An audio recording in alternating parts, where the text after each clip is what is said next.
Olá, eu sou o Rafael do Enquadros e esse vídeo aqui vai trazer os quadrinhos que eu li na primeira quinzena de fevereiro. Bom, não sei quando esse vídeo vai sair, se vai sair no dia 14, no dia 15, só sei que já vai ter passado da metade do mês. E pelo andamento aqui das leituras, acho que vou acabar lendo mais mês agora em fevereiro do que em janeiro, mesmo que esse mês de fevereiro tenha menos dias do que janeiro. Parece que acabei pegando o ritmo de leitura de novo depois do fatídico evento Spawn Origins Volume 2 ali por setembro do ano passado, que me fez quase que largar o hábito de leitura e eu não li quase nada de lá até o final do ano. Mas sem mais enrolação, vamos logo ao que eu li agora nessa primeira metade de fevereiro. Mega Rex, do Simon Hanselmann, esse volumezinho aqui, capa dura, que saiu pela Fantagraphics, reunindo várias das tiras ali do Simon Hanselmann de Meg, Mog and O, né? A Veneta já lançou dois álbuns aqui dessas tiras do Simon Hanselmann, o Zona de Crise e o outro eu esqueci o nome, eu acho que é Bad Gateway em inglês, eu esqueci o nome em português, mas é muito bom. A parada é que esse aqui, embora as tiras sejam mais pesadas, eu acho que ele até se passa antes dos outros dois. Mas embora as tiras sejam mais pesadas, elas me parecem mais leves do que o de Zona de Crise, porque o de Zona de Crise tinha um contexto de pandemia.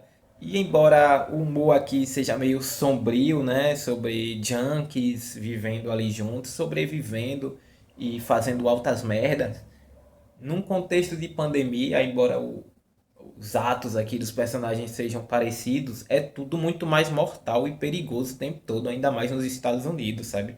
E eles sendo essas pessoas desamparadas, essas pessoas outsiders, né, estrangeiras e que não têm uma rede de apoio forte, acabava criando ali um contexto muito preocupante. E aí, tipo, o tempo todo dá a entender que o Simon Hanselman se coloca muito na Meg, ou nos outros personagens, que algumas das histórias são reflexos ali de experiências pessoais dele. Então, Zona de Crise acabava sendo pesado demais até para quem já está habituado com a escrita do Simon Hanselman.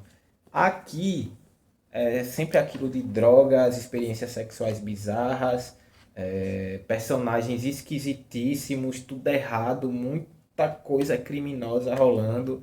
Mas é sempre um humor de tipo, o careta da turma fazendo merda, o gato lá, Meg, Mog fazendo pegadinhas com a coruja, o Lobisomem Jones, o Werewolf Jones fazendo um monte de merda, parecendo que ele é do Jackass. Enfim, é uma boa leitura, eu gosto. Tem um outro volume deles, importado também, da Fantagraphics, que eu peguei, tá na fila. E acho que vou atrás dos outros aí. Eu acho que a Veneta não deve voltar a lançar os volumes do Simon Hansen. Eu nunca vi muita gente falando sobre. Ele voltou, né? Junji Ito, Cidades das Lápides, um dos volumes encadernados reunindo várias histórias do Junji Ito que saíram pela Pipoca e Nanquim. Eu peguei quase todos porque eu gosto do Junji Ito, apesar de ter minhas críticas dele ser muito repetitivo, da fórmula ser bem exaustiva. Mas esse é um bom volume, tá? A própria história Cidade das Lápides é muito boa, gira em torno de um casal chegando numa cidade e sofre um acidente, atropela uma garota e aí colocam o corpo da garota na mala e rumam em direção a essa cidade que eles vão passear, visitar uma amiga ali dessa menina. E meio que a cidade é cheia de lápides em tudo que é canto. E aí eles descobrem que onde as pessoas morrem, lápides de pedra se erguem sozinhas, tá ligado? E eles não podem mexer no corpo dessa pessoa. Aí se lembra que tem uma menina morta no porta-malas do carro desse casal. Então o que será que vai acontecer? O desenvolvimento é até certo ponto previsível, mas também é curioso, é imaginativo, é legal.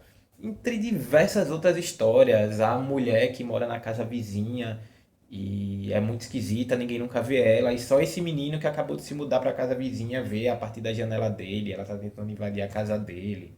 Tem uns tufos de cabelo que meio que reúnem ou emitem sons que são pensamentos negativos da pessoa ali de qual eles se originaram. Isso acaba levando uma cidade à loucura, as pessoas passam a colecionar esses pensamentos negativos e proibidos dessas pessoas e a extorquir. Enfim, tem várias historinhas assim que se concluem muito rapidamente e que são legais, né? Acho que na verdade acaba sendo repetitivo para quem leu muito Junji Ito. Para quem não leu Junji Ito e pegar um volume desse, vai gostar, vai provavelmente querer ir atrás de outro, se gosta dessa vibe de contos de terror, né? O Junji Ito poderia muito bem ter escrito para a revista lá, Creep, para Eerie, né? Vários episódios do Contos da Cripta poderiam ser baseados em histórias do Junji Ito, por exemplo, que é meio essa estrutura aí. Li também a revista Harvey, número um, essa que tem capa e é editada pela Lina Zouvi, junto com o Marcos Cazé.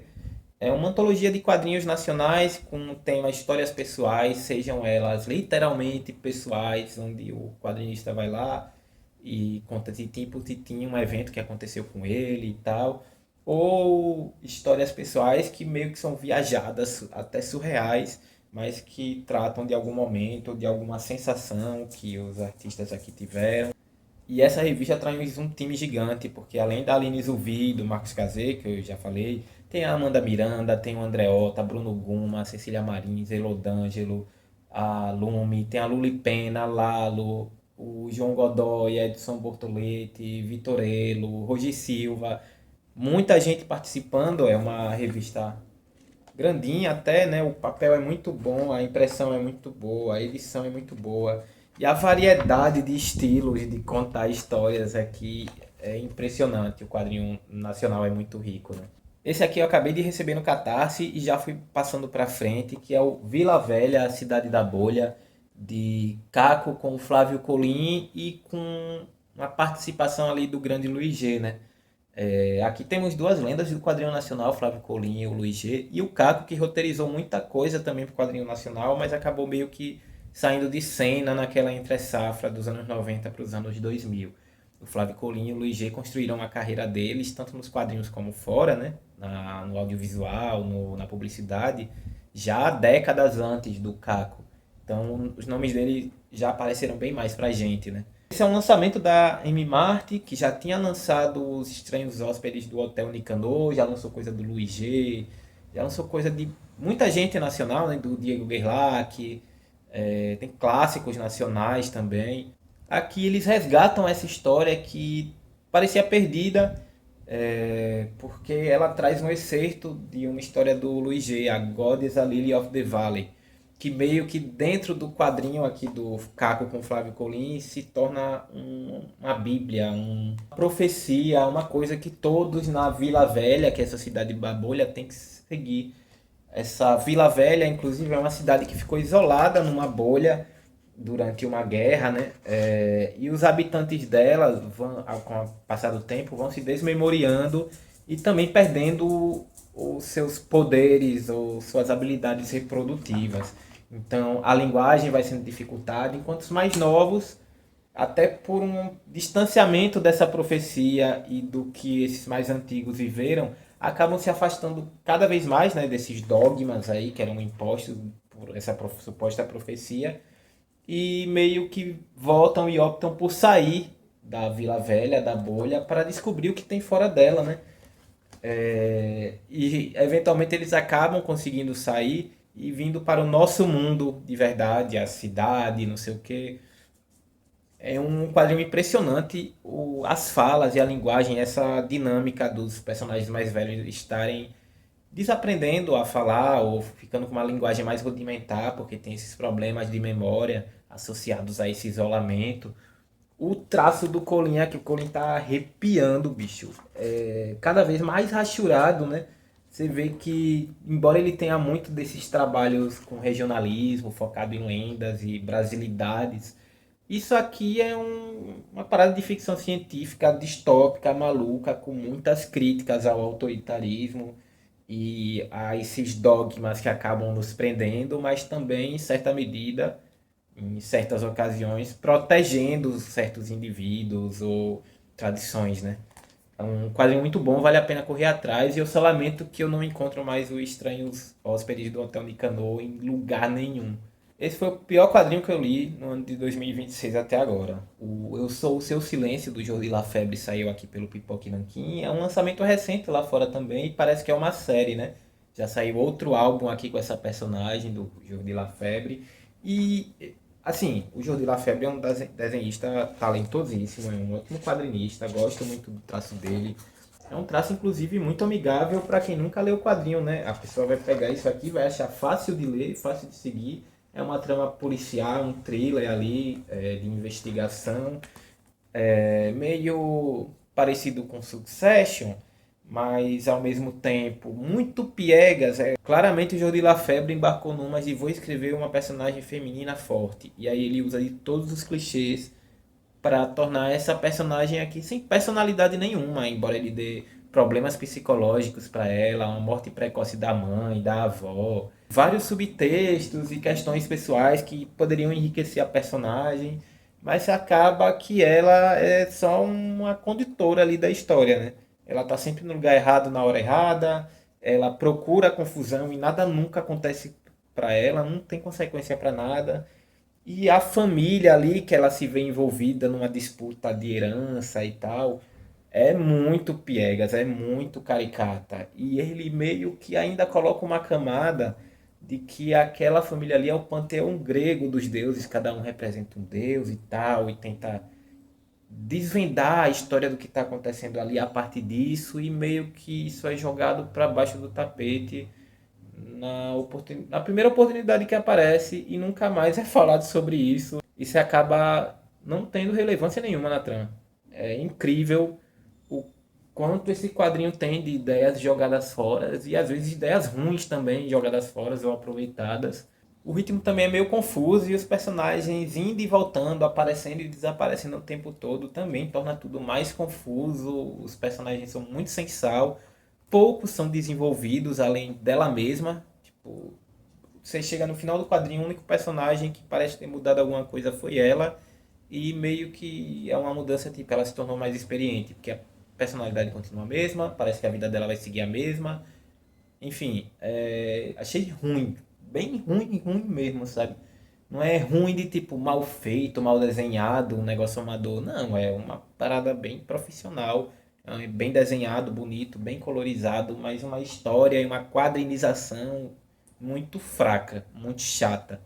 E por último, mas não menos importante, Homens de Confiança de Tommy Parrish, da HQueria, né, aqui no Brasil. Eu lembro que saiu ali por 2023, acho. E já me chamou a atenção por conta da arte. Eu já tava numa vibe quadrinhos esquisitos. E isso aqui é muito esquisito, bicho. Eu olhei isso aqui imediatamente e, velho, eu tenho que ler isso aí. Cogitei muito em importar. E aí, finalmente, em janeiro, apareceu numa ótima promoção e acabei pegando e já pulou pra frente da fila. Aqui temos uma relação sendo desenvolvida entre Elisa, uma mãe ali solo, que é poetisa, tenta viver disso, mas não consegue, e ainda lida com o pai do seu filho, que é um junkie sem futuro nenhum, que não faz nada da vida e, além de tudo, é uma má influência para esse garoto. Ela vai interagir na maior parte do quadrinho com seu filho e com Sasha, que é uma mulher ali mais ou menos da mesma idade que Elisa, só que também que não consegue um rumo na vida, tá meio perdida, tem problemas nas relações com os pais e que tá começando a trabalhar como uma profissional do sexo. Só que ela é meio inocente e aérea, assim, e ela não entende muito bem os perigos e anseia muito por uma proximidade, uma conexão com as pessoas, de forma que ela acaba sendo até muito inconveniente com a própria Elisa, que ela tá ali se descobriu muito afeiçoada a essa Elisa e fissurada, ela quer orbitar a vida de Elisa o tempo todo, enquanto Elisa tá uma pilha de nervos prestes a explodir.